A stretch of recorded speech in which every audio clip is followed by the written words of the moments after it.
In this Lords of the Fallen video, I'm going to be going through the base classes of the game, going through their attributes, their starting equipment, why you might want to select one of these classes or not. Talking about classes in general, we will have a separate video showing you how to unlock the 4 additional classes of the game. There will be some spoilers in that video. There won't be any in this video, however. Before we get into the video, however, a big shout out to Hexworks Studios and CI Games for sponsoring this video. If you guys are picking up the game or considering picking up the game, use our link below to support the channel. So before we get into each class, however, let's take a look at the things that make each class unique. The equipment that each class has is obtainable in the game by any class. So the equipment is kind of secondary. It is a nice, direction to start a character, and you don't have to spend your currency to buy these if you already have them. So there is a case to pick these classes based on their equipment, but what you should predominantly be choosing these classes for is their starting attributes and their range slots. You cannot change the starting attributes of any class, which means that even if you decide to respec later on in the game, if that's something you want to do, you're not going to be able to go lower. So for instance, if you have 12 strength on your Hallowed Knight at the beginning of the game, and throughout the course of the game you go up to 30 strength, and then you decide to respec your character and get some points back, you're not going to be able to go lower than 12 strength. Like, you can't go into like 11 strength or 10 strength to get extra points back that you can allocate somewhere else. So each class's starting attributes are important, and they all kind of have a direction. So when we're looking at those classes, that's predominantly what we're going to be looking at. But the other thing, as I mentioned, that sets starting classes apart is their ranged slots. If you didn't know in this game, ranged slots is basically the ammunition that you have for ranged weapons that are not spells. Spellcasting in this game works kind of like you have a mana pool, and then when you cast a spell, it costs a certain amount of mana. And if you want to get more mana back, you need to use consumable items, kind of like Demon Souls or something like that. Well, ammunition works the same way, except with other ranged weapons like throwing hatchets or throwing javelins or crossbows or bows. Each class has a starting amount of ammunition, and if you want to gain that ammunition back, you either need to rest at a vestige or you need to use an ammunition pouch, which works exactly like the mana consumable items, except it gives you ammunition back so that you can fire your ranged weapon some more. And why it's worth noting what the ranged slots are for each starting class, particularly early on in the game, is that ranged weapons can really help you get through difficult stretches of the game. There are a lot of ranged enemies that you can pick off, or maybe a difficult enemy that you can weaken significantly from range before facing melee combat. And the more ranged slots you have, the more you're going to be able to use that before you need to pop an ammunition pouch, which you probably won't have a lot at the beginning of the game, or before you need to rest at a vestige. Keep in mind, though, that as you progress the game, you will get more range slots, and this will become less of an issue. Increasing your vitality and endurance stats increases your range slots, and just about every character will do this, so every character is going to gain more range slots. And if you're looking at the range slots of a class or a character and you see a couple yellow bars, going to vary depending, this is the amount of ammo that you're going to use with your currently equipped ranged weapon. So, for instance, the Hallowed Knight, even though they have the most ranged slots, at the beginning of the game, they start with a grenade that costs 3 ammo per throw. So they can only use this 4 times before they need to pop an ammo pouch or rest at a vestige, even though it seems like they should be able to use it a lot more. And the Blackfeather Ranger, even though they have less ammunition slots at the beginning of the game, they are equipped with a bow that only uses 1 ammo per shot. So they'll actually get to shoot more times because they're only consuming 1 ammo per arrow, whereas the Hallowed Knight is consuming 3 ammo per grenade. So now that we got that out of the way, let's take a look at each beginning class of the game, starting with Hallowed Knight. This is a pretty good early all-around character. It has the highest endurance of any class. Endurance increases your stamina, and stamina dictates like how much you can block, roll, sprint, and attack before you have to kind of let it come back. This is good on any character, really, because even spellcasting uses stamina. So having some endurance is probably necessary on just about any character. So those stats are not wasted at all. It does lean a little bit more towards the strength side of things and agility, with 12 strength and 8 agility. A lot of early game weapons require some agility and strength, so in order to be able to have more weapon flexibility, you'll probably have to put some in agility early on, unless you really like strength weapons. And it does have a small amount of radiance more than other martial classes, kind of giving it a setup for more of like a paladin archetype, a little tiny bit than other classes, because 1 point is not a ton. It also has the best starting shield and best physical defense of all starting classes. So if you like to be a bit tankier and you like to block more, then this is a good starting choice. The next class we're going to take a look at is the Udirangr Warwolf, and this has the highest strength starting class in the game, and it comes with the heaviest weapon that you can start with, which deals the most damage per swing, although it does swing a little bit slower than other melee weapons, so you'll have to factor that in. I do really like that this weapon has a very good cleave effect because of the length and moveset. So if you're kind of struggling with groups of enemies early on in the game, this is a very good weapon and very good character for handling groups. I like this class because it has a bit more agility than the Hallowed Knight, meaning that you will have more flexibility in terms of weapons you can use early on because of the requirements without having to put points in agility. It has a little bit lower endurance than the Hallowed Knight, which you will need to increase because heavier weapons use more stamina when you swing, and you will need to increase vitality. And again, it's not much of a spellcaster here, 8 and 8 on Radiance and Inferno, so you probably won't be spellcasting if you choose this class. It doesn't start with a shield, so if you like blocking, this probably isn't a class for you, and it has much less range slots than the Hallowed Knight, with only 9, and something interesting to note is that the hatchet that you throw with the starting class actually consumes 2 ammo, and since you have 9, you can only get 4 uses, and then you're left with 1 ammo, so it's not exactly optimized for that item for your ranged weapons, so you might want to consider switching to something else. Or you might want to consider increasing your vitality and endurance to get this up to an even number so you can get 1 more throw out before you need to consume an ammunition pouch or rest at a vestige. Next, we'll take a look at the Partisan starting class. This comes with a pretty even stat spread across the board with 13 strength, 12 agility, 12 endurance, 12 vitality, 8 radiance, 8 inferno. So again, this is probably not going to be a spellcaster. It begins the game with a flail and shield. The shield is slightly less effective with blocking than the Hallowed Knight shield, so keep that in mind. But it does start with a crossbow and bolts. Crossbow is really, really strong early on, so if you want some good ranged option on top of your melee, this is a good choice. It also has 10 ranged slots, meaning that you'll be able to shoot 5 times before needing to consume an ammunition pouch or before resting in a vestige, so that's definitely optimized. And I really do enjoy the flail moveset. It has a nice cleave effect to it, not unlike the Udirangr Warwolf, even though it's shorter range because it's not as long. But the cleave is quite nice, allowing you to hit through multiple enemies, which is a big thing in this game in my opinion. And the armor protection you get is kind of tied for second with the Mournstead Infantry in terms of physical protection behind the Hallowed Knight, so you have a decent amount of protection as well. Next, we'll take a look at Mournstead Infantry. This has 12 strength, 14 agility, 12 endurance, 11 vitality, and 8 and 8 in Radiance and Inferno, so again, not a spellcaster. Pretty even stat spread with a leaning a little bit more towards the agility side than the Partisan was, so you're more likely to play an agility-based character if you're playing this class by a little bit. It starts the game with a spear for its melee weapon. One of the things I really like about the spear is, one, that it pierces through enemies and can hit enemies behind it because of its length, but 2, that it attacks in a straight line. This is both a positive and a negative. The positive is that there are a lot of areas in the game, if you're using a spear weapon, that it'll be very effective where other weapons won't. There's a lot of tight quarters and hallways where wide swings will tend to bounce off objects, rebuffing, and then you'll get hit while you're like being rebuffed off the wall or something like that. Because the spear attacks straight forward, you kind of avoid those scenarios, but the negative is that it doesn't really cleave at all, like in an AoE area. So if enemies are spread out and not in a line, you won't be able to hit multiple at the same time, and that's a bit of a downside.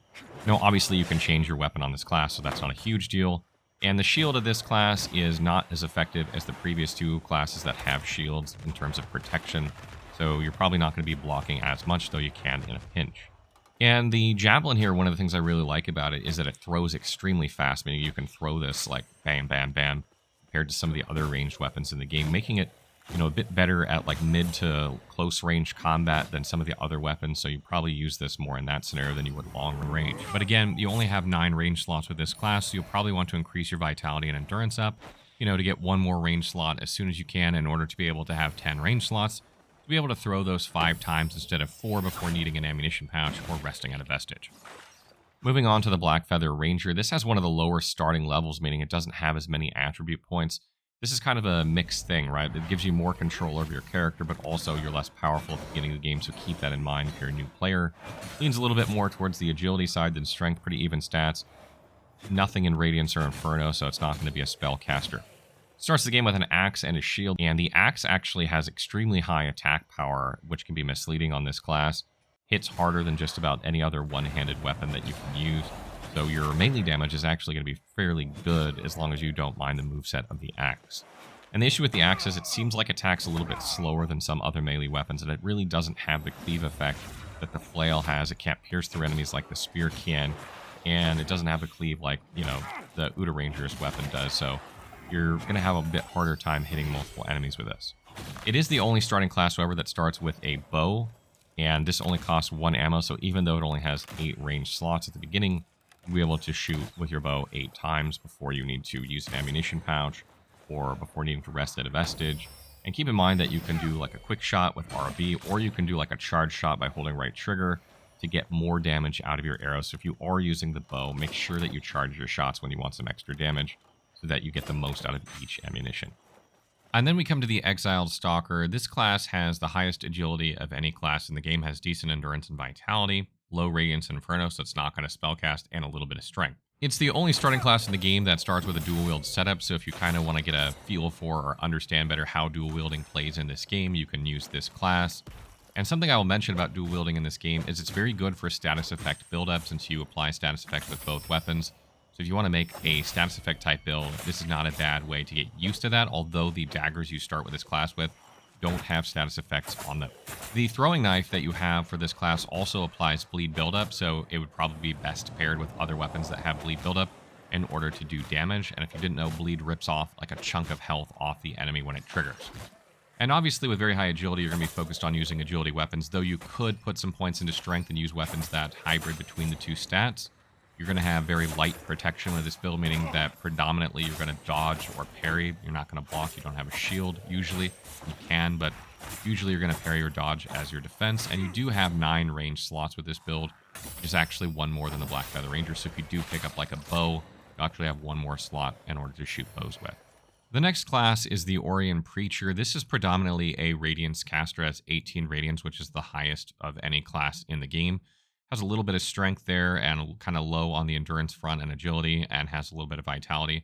This is arguably the best beginner class in the game, in my opinion, and that's because it has a ranged spell that deals damage, particularly holy damage, which Rogar are usually weak to.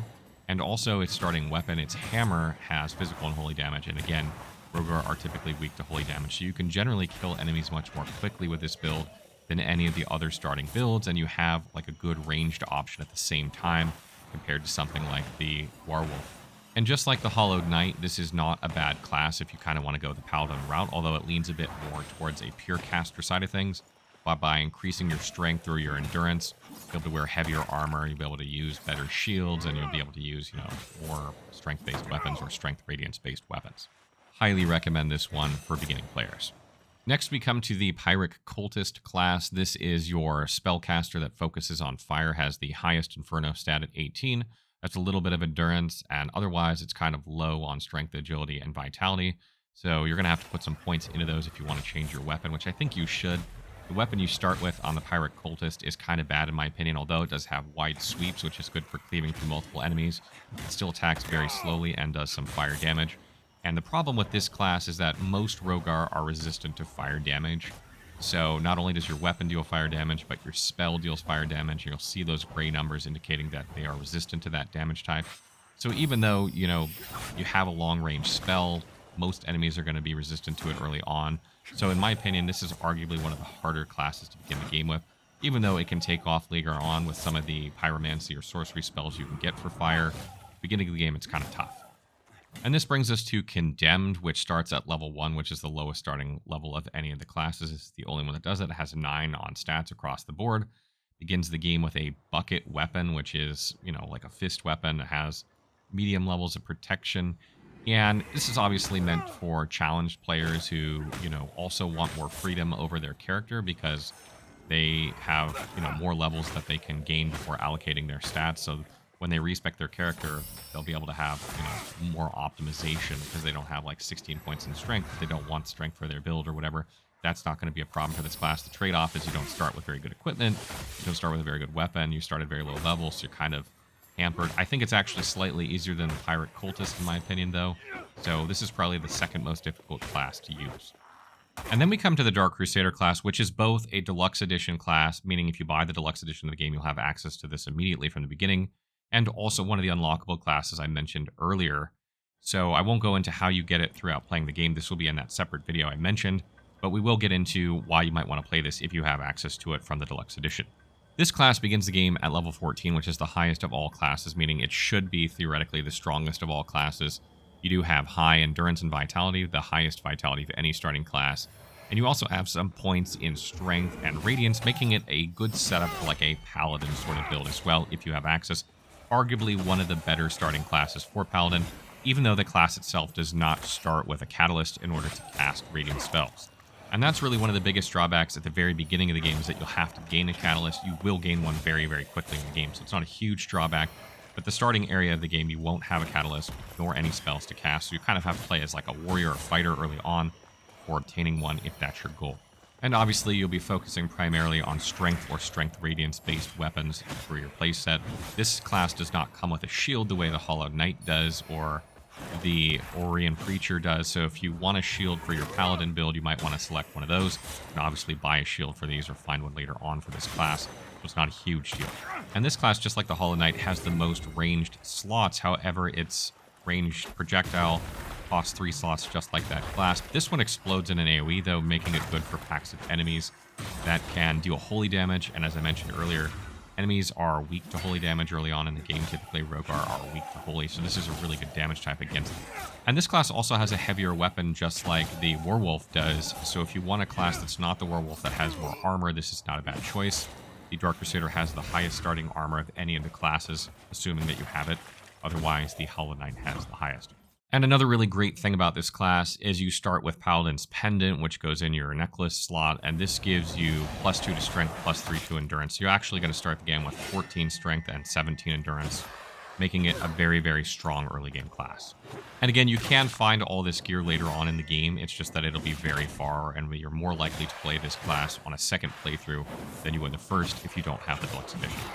So that wraps up our video on the classes of Lords of the Fallen. I hope you learned a couple of things that, made your choice of class a little bit more clear. Remember that the equipment of each class is obtainable throughout the game, so that shouldn't be factored too much into your decision. Obviously, the first stretch of the game, you will be playing with the gear that you have before you can purchase and unlock some of these things. So there is some credence to that, but it's not as heavy because it's not the whole game, or it's not even a vast chunk of the game that you'll be using that equipment for before you can swap into something else. And thanks again to Hexworks and CI Games for sponsoring this video. If you are going to pick up the game, you can use our link below to support the channel. If you have further questions or comments or tips for players, you can leave them there in the comments as well.